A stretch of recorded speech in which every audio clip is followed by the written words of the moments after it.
Hey everybody. I'm just okay. I gotta let you. So this is welcome to Tim Travels. This is your host Terry. I'm laughing at myself because I just talked for about 5 minutes and realized I hadn't hit.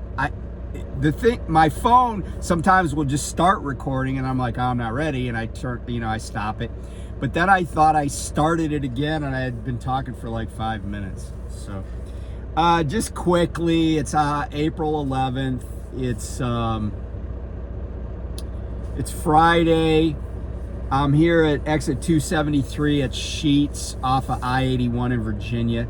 Man, it's been it's been overcast and gloomy. I actually started in Bath, New York this morning, drove up to Holland, New York, got loaded, but that took twice as long as normal because there was another truck there and he didn't start right away. And anyway, so I've done 545 miles today. I ran that load back to Winchester, and then I'm headed south to go down to Stewart, Virginia.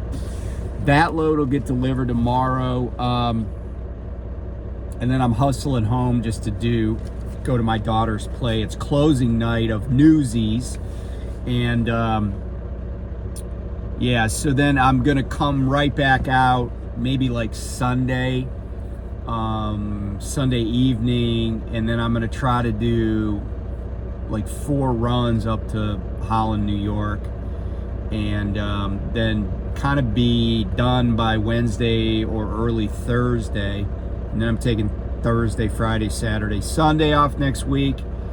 So that's why I'm doing a kind of quick turnaround, because a lot of times if I do go home, it's always for at least 2.5 days, maybe 3 days. But since I'm taking 4 days off next bit, I'll do a short, quick turnaround. And hey, you got to run while the money's there.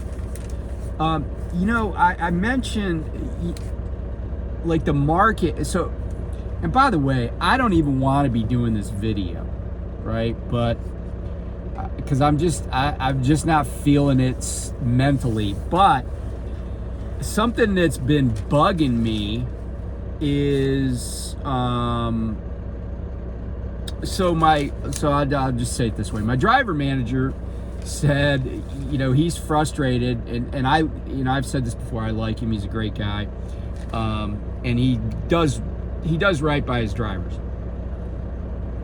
So he's been frustrated because a few times in the recent past, like say at least once a month this happens, I think, drivers don't even get through orientation.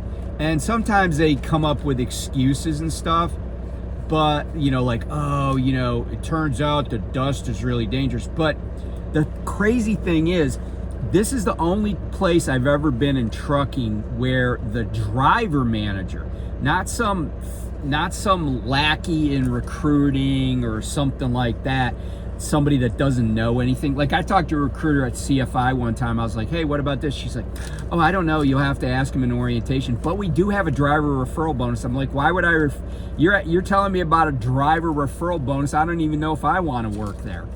And she couldn't answer any questions. But anyway, this is the first job where they're like, look, the recruiter said, hey, the driver manager is going to call you and explain this to you so you can make sure you want to do this. And he did. And everything he said, like, that was, because when I first heard about the job, I'm like, I don't want that job. I don't think I want that. And he called me, and he was straight. I could tell right off the bat he was a straight shooter. He's like, look, here's what this is about. We want experienced drivers. Here's what we're doing.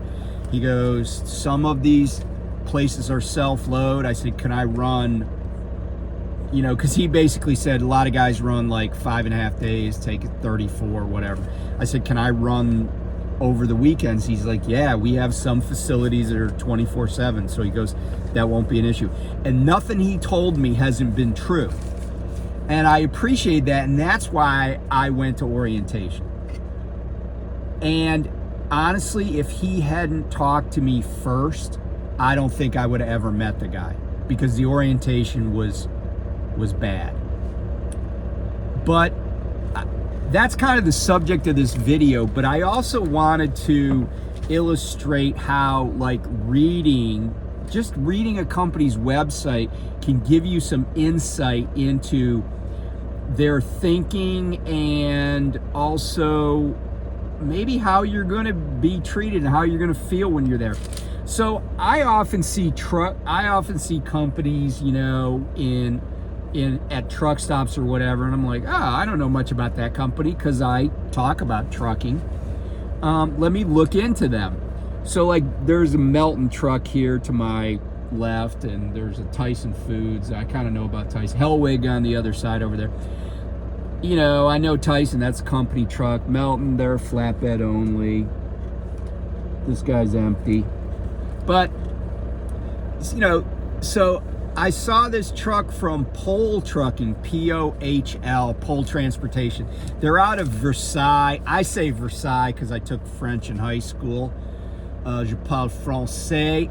Je dis Versailles, although it might be Versailles, Illinois. Or not Illinois, sorry. I was getting too French there for a second. Ohio. Versailles or Versailles, Ohio. And so I was like, oh, you know, they got these kind of rust-colored Volvos. I've seen them on the road before, you know, different places. I was like, let me check out their website. So I went to their website, and it didn't say what they paid. But some stuff did jump out at me. And, you know, one of the codes for, like, driver-facing cameras and stuff, or cameras in the trucks and other stuff, is like they embrace technology, right? That's their code. So if you see that, probably you're gonna have a driver-facing camera.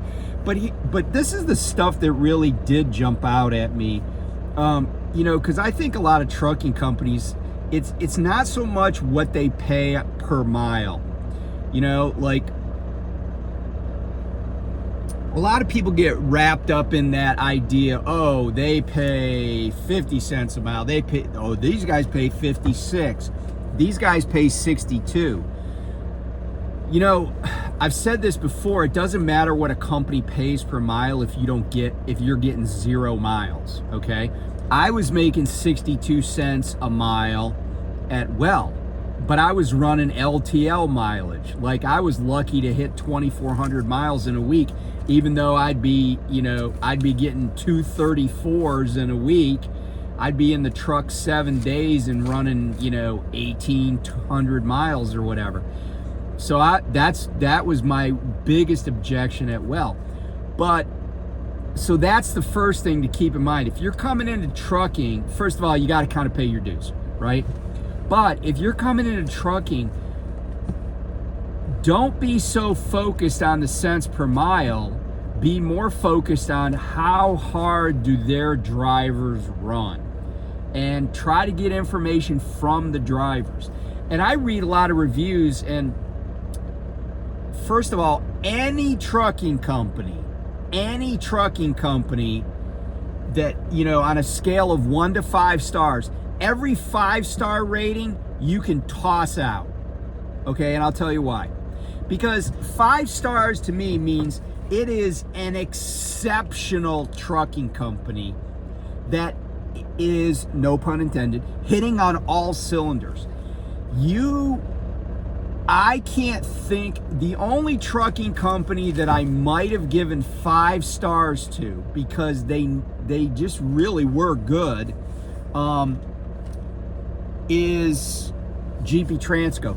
But even then, you know, safety kind of micromanaged people there. Like, they would call you if you were speeding. Now, it didn't bother me as much, because I'm going to be honest, by the way, I could prove this. I've even showed this to other people.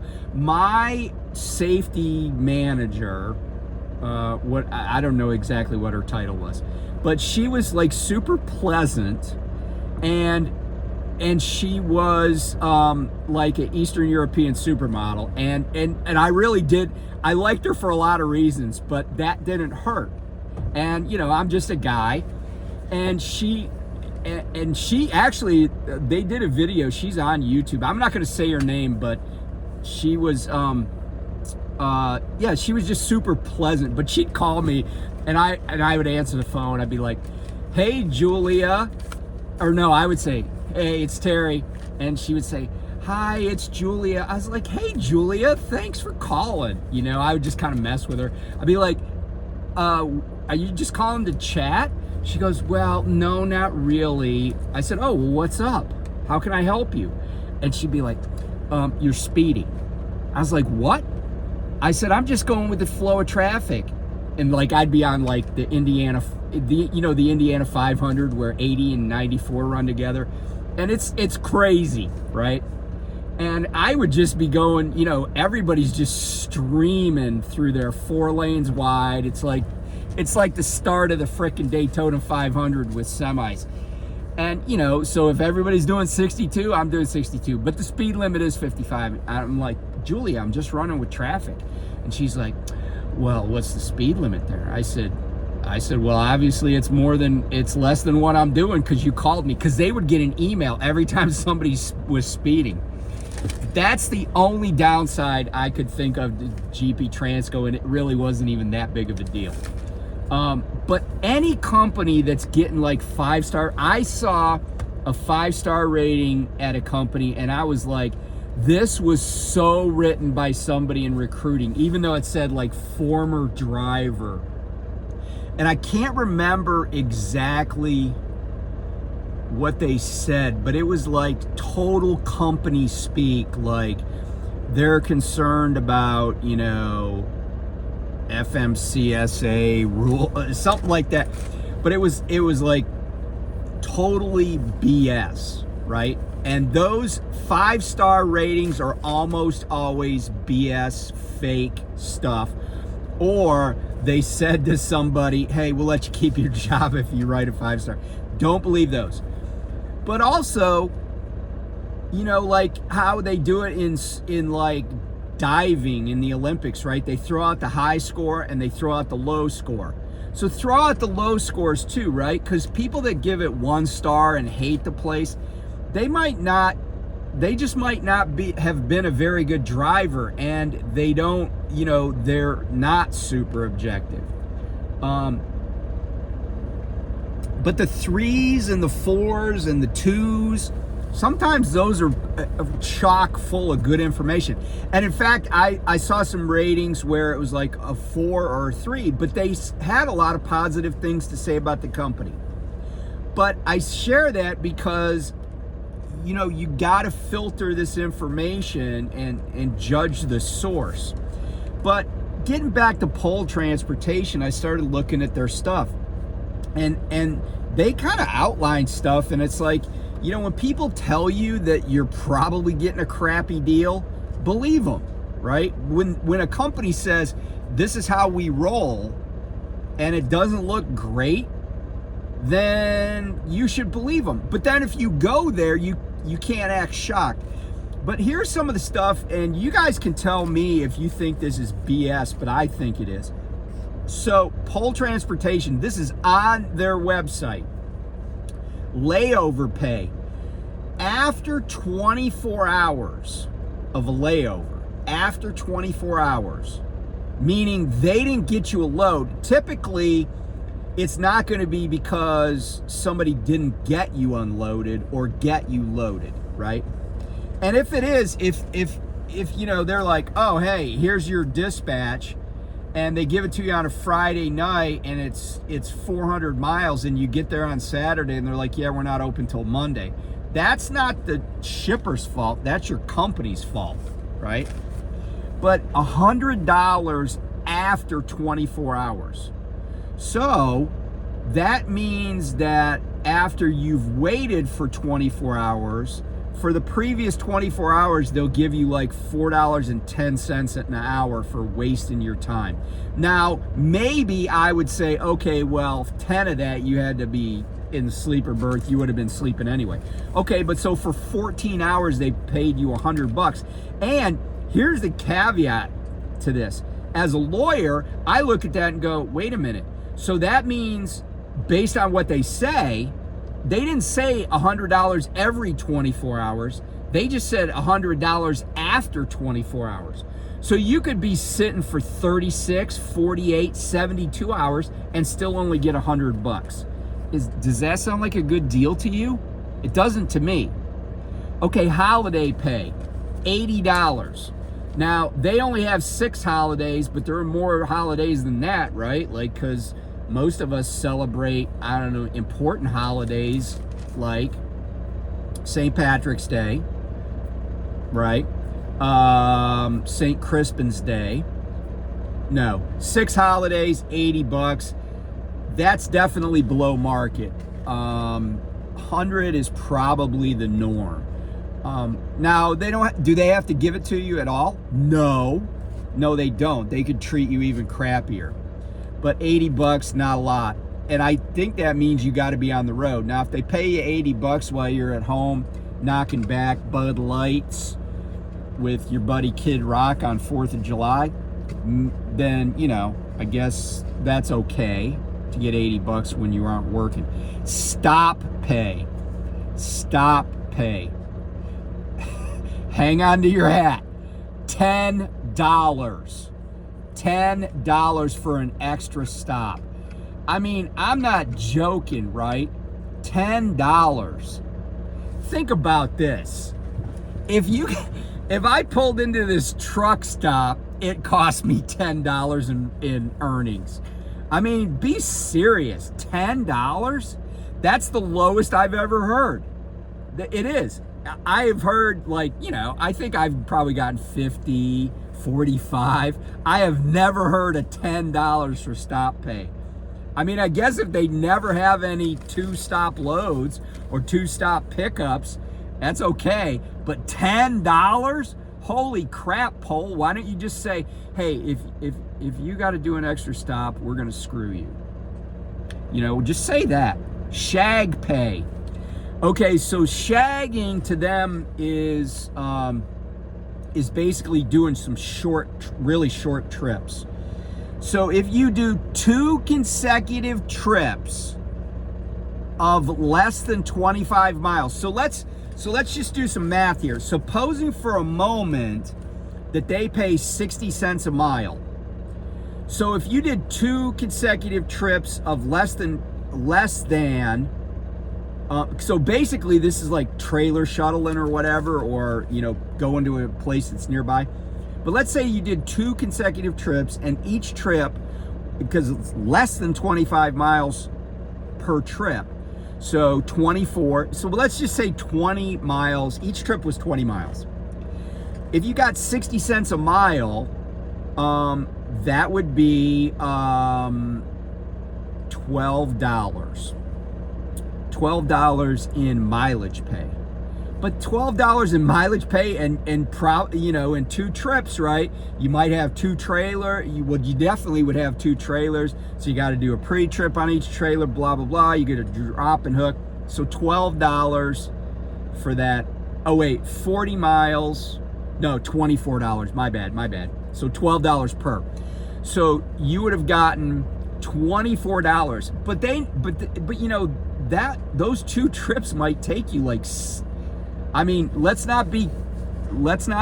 want to exaggerate, but it wouldn't shock me that 2 trips like that would take you at least 4 hours in some cases. But they don't want you to go, they don't want you to end up in the poorhouse, so they give you extra money if you do for shag pay. Guess how much shag pay is? It's the same as stop pay, $10. $10.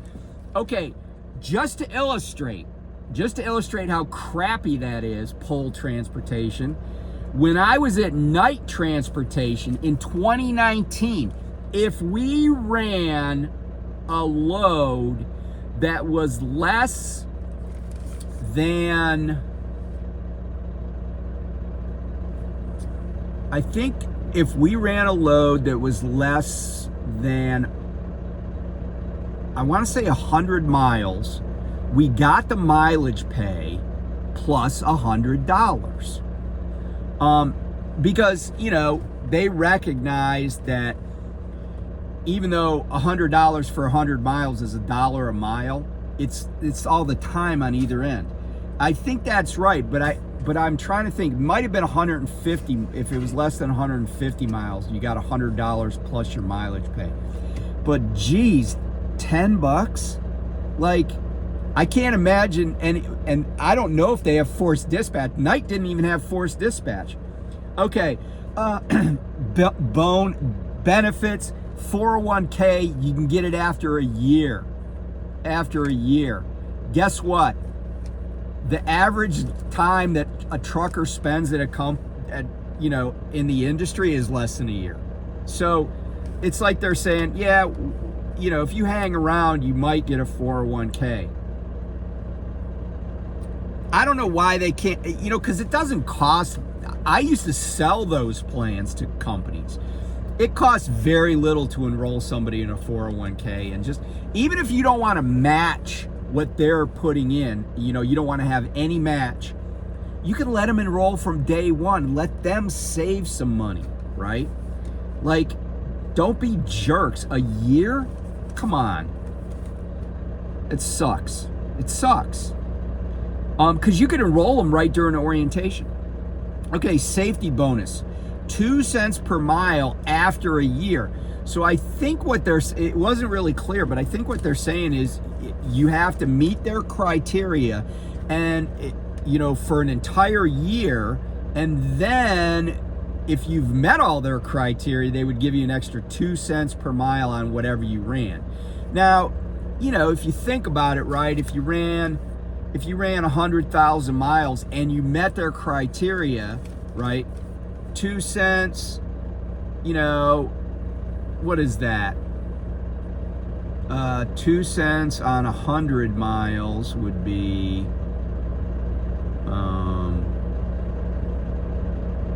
$2. So it could be 2,000. Is that right? Yeah. Check my math. I didn't take math in college, by the way. But it's still, but there's so many caveats to it. They might be like, oh, well, remember that time you had a flat tire? It's hard to tell. It's hard to tell. It just seemed like it was really ambiguous as to what the qualifications were. And then as an anniversary bonus, so this is basically like a longevity bonus, you get 0.5 cents per mile after 1 year. So I think what that means, though, is that they just give you a raise of 0.5 cents every year. So that means after 10 years at Pole, you would be making 5 cents more than when you started. So that's just my reading of their thing. But let me get back to the orientation, right? If you go to a company, and I don't care whether you're a brand new person or an experienced driver, if you go to a company and they don't treat you well, like immediately, and when I say treat you well immediately, I mean if you had to ride a Greyhound bus, they're not treating you well. Now, I know people ride Greyhounds to Prime, but I think that's probably the worst part of Prime, because Prime does take care of people that are new. And I didn't love their orientation because it's, drive the simulator, video game, and then a lot of CBTs.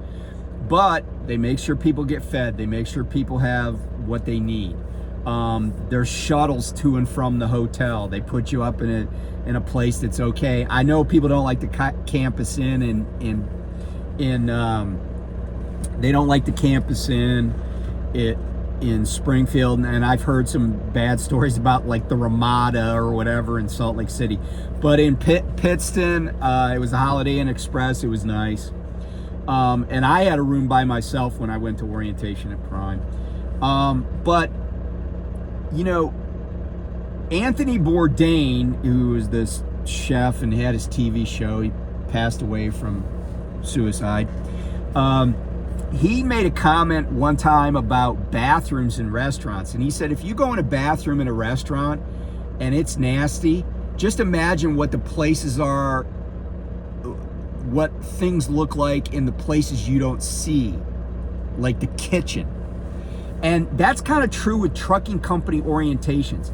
If they don't treat you like the most important person in the world right off the bat, it is not going to get better from there.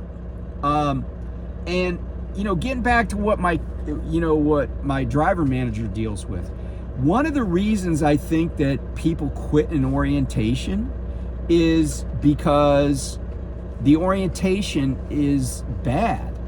It's bad. They don't take care of drivers. Even experienced drivers, they don't, the orientations just screams lack of respect. Now, the crazy thing is, I like my job, but I'm not surprised at all that somebody quits during orientation. And here's the thing, right? When you go to orientation, if they're not if they're not hitting on all cylinders, there's something probably wrong with that company. Because if you're a company and you just spent a bunch of money to recruit somebody, why would you want them to quit before they ever even get behind the wheel if you're a trucking company? And and that just is like, if they're not putting their best foot forward immediately, because even like when I was at J&R Schugle, I had a horrible driver manager. But guess what? The orientation was pretty good.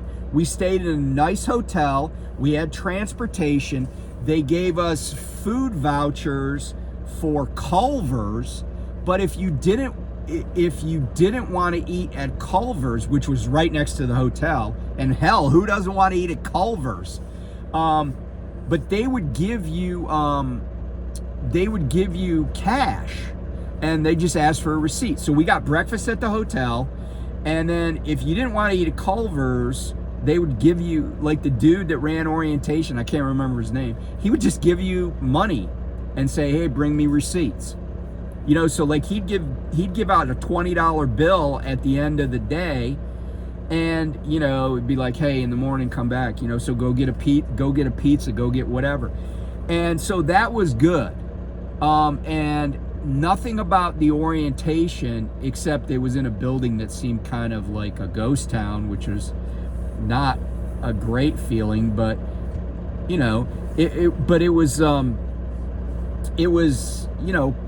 wasn't horrible. It was pretty good. The accommodations were pretty good. They got us trucks, blah, blah, blah, right? GP Transco, they said, hey, we only hire experienced drivers. You got to get here on your own. But they would reimburse you. So I got reimbursed for mileage. And I think that was just a test. I think they're like, look, if somebody can't figure out, if they don't have enough on the ball to get themselves to Joliet, Illinois, because then we stayed in a hotel, we had meals, all that stuff. Everything was fine. But yeah, if an orientation, so two takeaways here. If you go on a company's website and you're like, man, that doesn't sound good. That's what they're presenting to the world. If that doesn't sound good, it's not going to get better, right? It's just not. And same thing with orientation. That's the functional equivalent of the bathroom in the restaurant. If it sucks, it's probably not going to get better, because that's how little they care about the brand new people, right? This isn't the military, right? When I train recruits in the Navy, they get an airplane ticket to Chicago O'Hare, to O'Hare Airport. They get a bus ride out to Recruit Training Command, and then as soon as they get off the bus, their life sucks for quite a while. That's just the nature of the military, right? And it's true if you went to Parris Island, you went to Fort Jackson, you went to Lackland. I'm sure no matter what branch of the service you're in, you went to Cape May if you're in the Coast Guard, it's all the same, right? It sucks for a while. But that whole system is different than orientation at a trucking company, right? Like, I got to get them fed, clothed, medical, everything, haircuts, everything. I got a lot of shit to do if I'm training recruits.